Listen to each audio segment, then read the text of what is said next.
manual haul vlog number 3. Oh, you saw my notes then. Okay, so like I said at the end of the last one, it was great to start seeing costumes visualized. Well, this next section is all about getting costumes on hangers and starting to seeing those final designs really taking shape on the hangers and on actors. So, one of the first things we did was label all the hangers with their characters / actor, so that, and move that all up to the workshop, because we moved up to a bigger room so we'd have more space to spread out. So we spread out across the dungeon and the workshop, so we have lots of room so that we wouldn't get in each other's way. And obviously we're starting to bulk up in clothing, so needing to go and hang it up there. Lots of trips into town, staying later than we meant to, coming in when we're not scheduled, to do sewing, sewing and different things. I was originally going to buy a denim skirt, but for the first couple of weeks of Emmanuel Hall, made the decision to make it from scratch, because I'd be able to make it more custom to Amber's arrangements, Amber's sizing, and being able to arrange the denim the way I wanted it from denim I had in my own house, from scraps I had. So yes, coming in to do little sewing on the skirt, to like sew on patches as well, which was one of my hubrises. I'll talk about that later. We'd also constantly steal actors for little fittings, so coming up and talking to them and be like, sorry, I just need to grab you you're not in rehearsal right now, so can you try on this waistcoat? Okay, cool. And then being like, okay, so this waistcoat needs this panel in the back before the next fitting that we have, before the official fittings that we all had. Sorry, I'm just having a read. Okay. And then also another big thing this section was the fairies. So the fabric for the Supernatural's trousers came very late, wasn't ordered properly, and it was late for the shop. So everyone who could sew, which was Alan and Kieran, was all hands on deck, making ties as fast as possible. So to work with that, to get around that, I did basically something we did was we had t-shirt DIY designs for each of the fairies, and because they all had flower names like Firefly and Venus, we had I'll actually go through all of them because they've all got great meanings. So Firefly had a wing decal on her back, ripped into it, so that she looked like she was flying. Bee had circular ties. You'll see photos of all of these in the fittings. Had circular ties down the side with little 2 ties at the top, so they look like little bees down the side. They're like weak links, but they're little things that we can talk about researching for, which we did. We did loads of research into lots of t-shirt designs. I've got a few mood boards.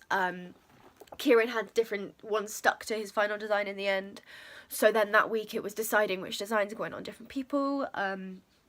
Mantis had lines here across his shoulders to emulate the leggy bits of a mantis, you know what I mean, like the arms, the strong praying mantis arms, so the long lines. We had Tulip, whose top we tied here so that the top billowed out like a tulip petal. Primrose, whose had knots all down of her back so that the edges of the knots fell down like rose petals on her back. Willow, who had I don't know why I'm doing examples of it. We do have examples. You see photos. Had lots of long strings pulled down with knots at the bottom to look like the leaves of a willow tree that hang like this.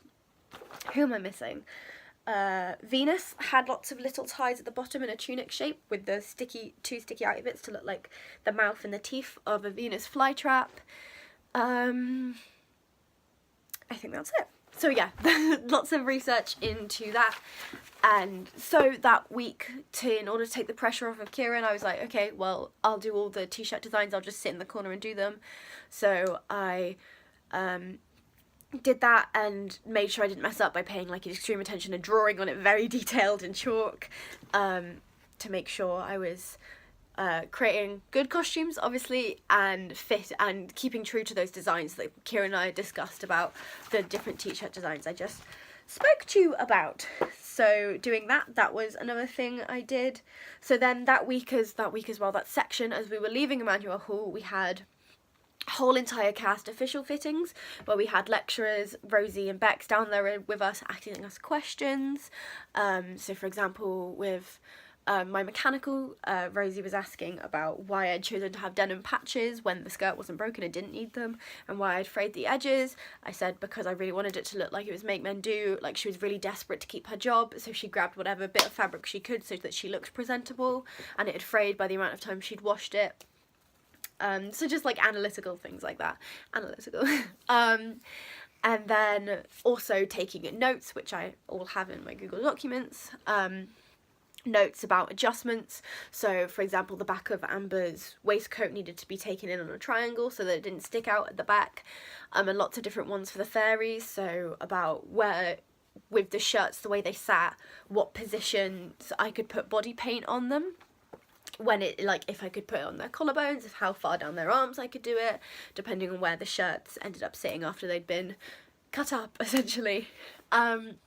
So, and then asking them as well, because they were all dancers, because they had to go barefoot when they'd all been working with socks, so we had the idea to come up with foot wraps so that they'd have scraps of fabric tied in their hair and on their arms anyway, but we could use foot wraps so they could tie them on their most painful bits. So asking them where they'd like foot wraps, how big we need to make them, stuff like that.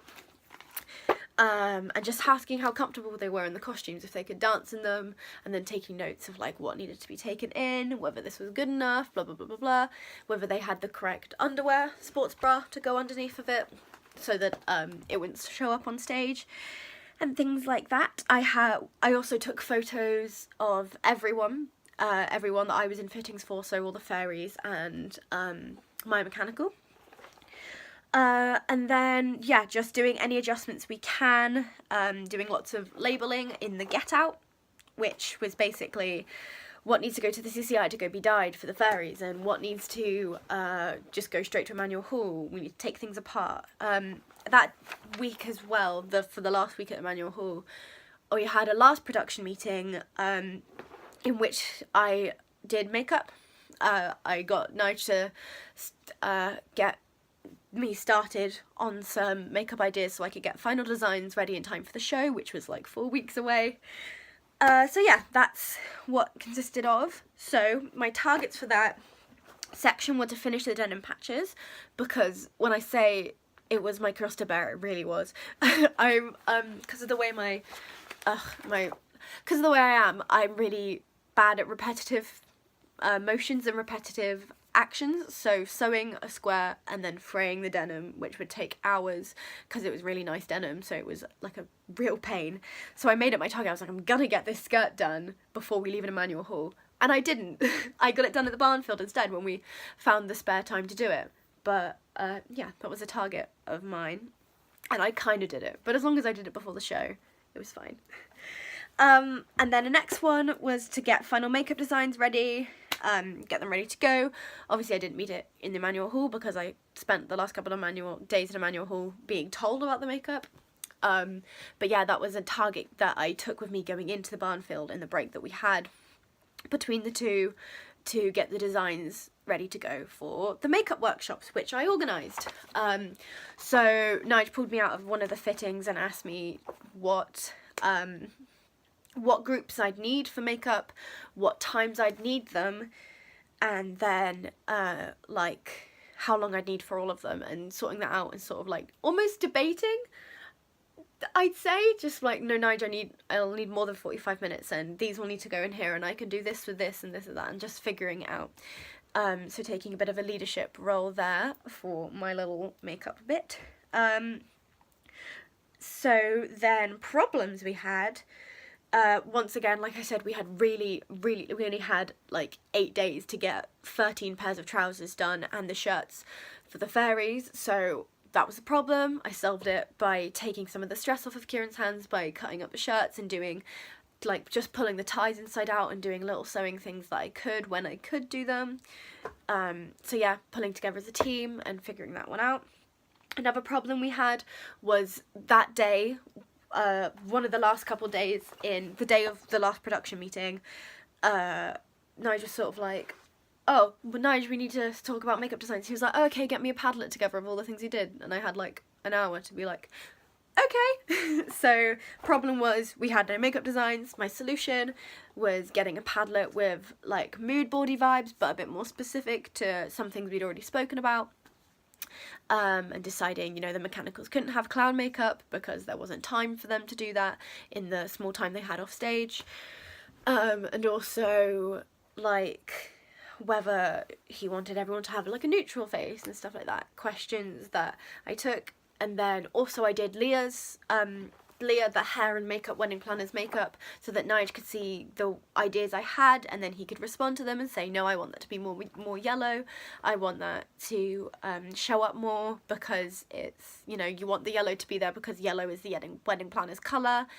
And I want more glitter there so she stands out more. Are you sure you could do it in the time frame and stuff like that?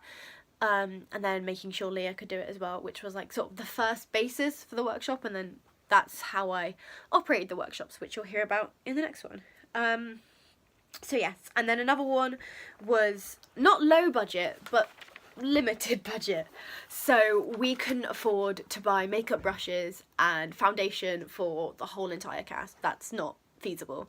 So my solution was to send out a list of all the makeup and talk to the cast as well. I talked to all of them and emailed out a list of all the makeup they'd need to bring.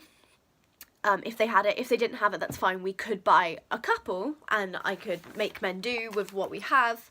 But like realistically we needed, for sanitation reasons as well, to bring in their own, and then we just get the specific things we needed, like bright yellow eyeshadow, yellow eyeliner, glitter, black eyeshadows, body paint. So yeah, problem, not having the budget for it. Solution, getting the actors to bring their own in, and then getting them to do it on themselves. So also I find that people are always more comfortable using their own makeup, obviously. So doing their own bases, they know what makeup they like, they know what makeup works for their face, they know what shade they are, they know what they're allergic to when it comes to foundation and stuff like that. So I think it was really the best decision to get them to get their own, because then we could, you know, it just solves a lot of problems as opposed to just the budget one, which was great. So our last section at Emmanuel Hall was very busy, very stressful, as we all knew it would be, and the get out was like lots of busy bees running around, but it was really great. It was really good, and it felt really productive to be getting quick answers, figuring things out, problem solving on the spot, and responding to notes and figuring things out. I've already said figuring things out, and like just coming up with a mood board out of the blue just because it needed to be done. So yes, that was our last time in Emmanuel Hall. Woo!